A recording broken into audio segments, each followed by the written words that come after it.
Real politics now and some new insights into the presidential race, plus a few head-scratching questions as well, all thanks to a big new poll coming out this morning.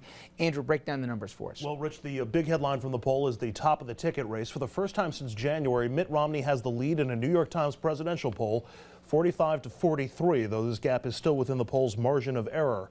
Which, of course, begs the question why. The Times arguing it's because growing worries about the economy, whereas that it says are reflecting on President Obama.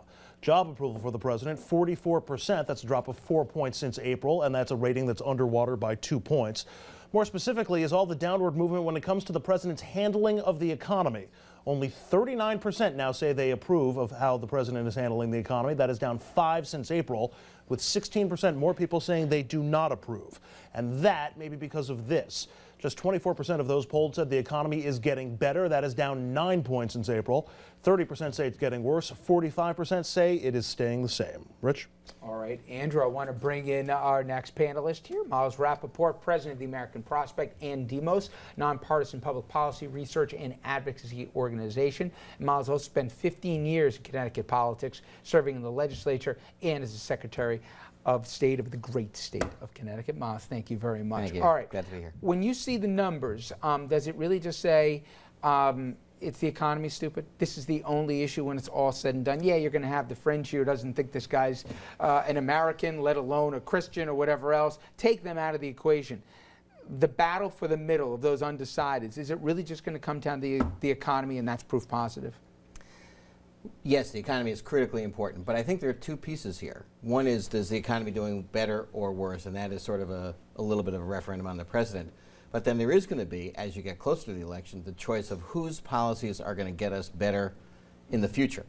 And there, I think what Romney is benefiting from now, early on, is simply it's about the president. But I think as you get into the debates, as you get into the real scrutiny of the candidates' positions, what he is proposing, is that something that middle-class Americans are going to say, hey, that works for me? And we're going to get into how Bush, for the first time, is starting to get in. But Andrew, what does this say as it relates to the last few weeks? We've been talking about the attacks on Bain. We've been talking about the tax returns. Does this in any way, these numbers, invalidate that as a successful tack here by Obama and about the campaign? It doesn't seem to be hurting Mitt Romney or helping Barack Obama, at least in the specifics of this poll. There's other evidence from other swing state polls that the attacks on Bain have provided a little bit of help. And certainly we're still in the defining period of the campaign, where we're still trying to get a beat on exactly who Mitt Romney is, or at least who is presenting himself to be during this campaign. So, you know, I think the jury's still out on the effectiveness of Bain Capital. But the more talking about outsourcing and the more talking about job cuts. It's not just that Bain Capital is the issue.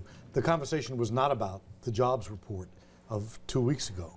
And that, in and of itself, it might have been worse for Obama without this stuff. And keep in mind that the Romney people keep tripping over themselves. Again, this question of releasing tax returns, it's not going to go away. And then the highlight of the next month is going to be Romney's horse prancing through the Olympics. So to a certain extent, this defining issue that Miles mentions is something that the Romney people are doing themselves and helping Obama. The Romney folks may be tripping over themselves, but if I'm advising Mitt Romney, what I'm telling him in his ear is, no, try to limit the mistakes. Coast. All you have to do is coast to election day. This is a referendum, this election. The entire election is all about Obama, and you can win this thing just by coasting. Andrew, are there mixed messages here when you drill down, not just the overall 45-43? What else comes out of this poll? You know, some of the items that I found in this had me absolutely scratching my head, Rich. Here are the numbers. When asked which candidate would be better on the economy, Romney leads 49 to 41. That's not a big surprise, pretty much what we'd expect. But then there's this. When asked how closely Mitt Romney would follow George W. Bush's economic agenda, here are the numbers.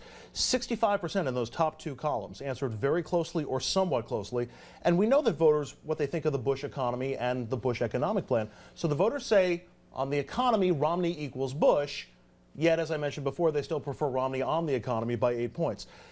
And then there might be a sense that people might be longing to return to the Bush era. When asked about business regulation, 49% of people say there's now too much regulation, 22% say there's too little. Both of those are 20-point swings since September of 2008, when you could argue that a lack of regulation helped contribute to the Wall Street dive, and there really hasn't been a whole lot of regulation since, but we hear about it in the campaign all the time. Another head scratcher, when asked who benefits the most from the candidate's economic policies, 53% said Romney's policies benefit the rich more than they benefit anyone else, and yet, once again, voters still think that Romney would be better on the economy. And there's one more that I just wanted to get into. When asked, would you be willing to cut services to lower taxes?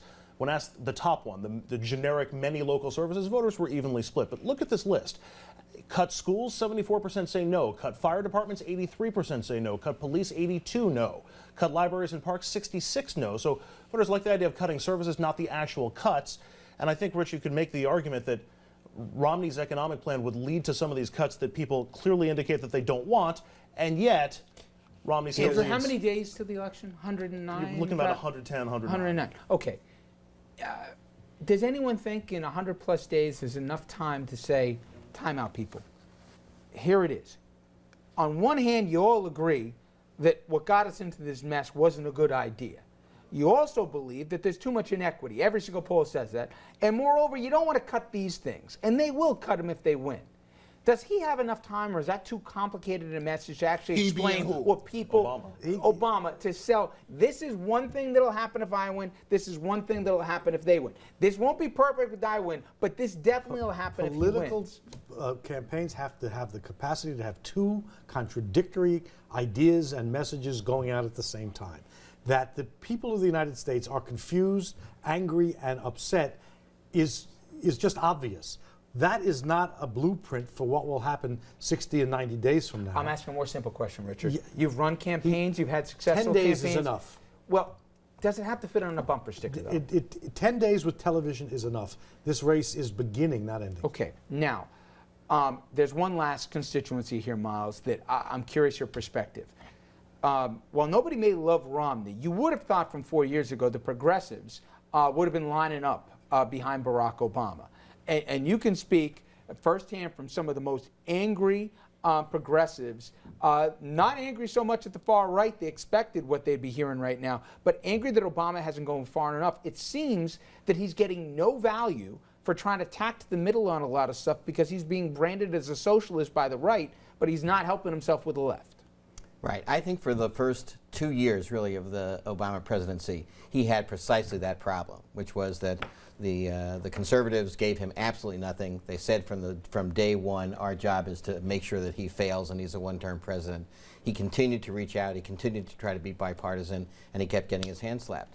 I think what's happened over the last several months, though, is you have seen a pivot on the part of Obama. He's definitely doing a much more kind of class-based, not class warfare, but class-based campaign about who's really going to be best for the middle class, who's really caring about you. He's going to every diner in town. Romney's out on his speedboat with his family. Do you think, and I got to get to a break, do you think that if he keeps doing that, it's going to bite him, this class, whether it's class warfare or not, this classism, or do you think that's a winning strategy? I think it's a winning strategy. Okay.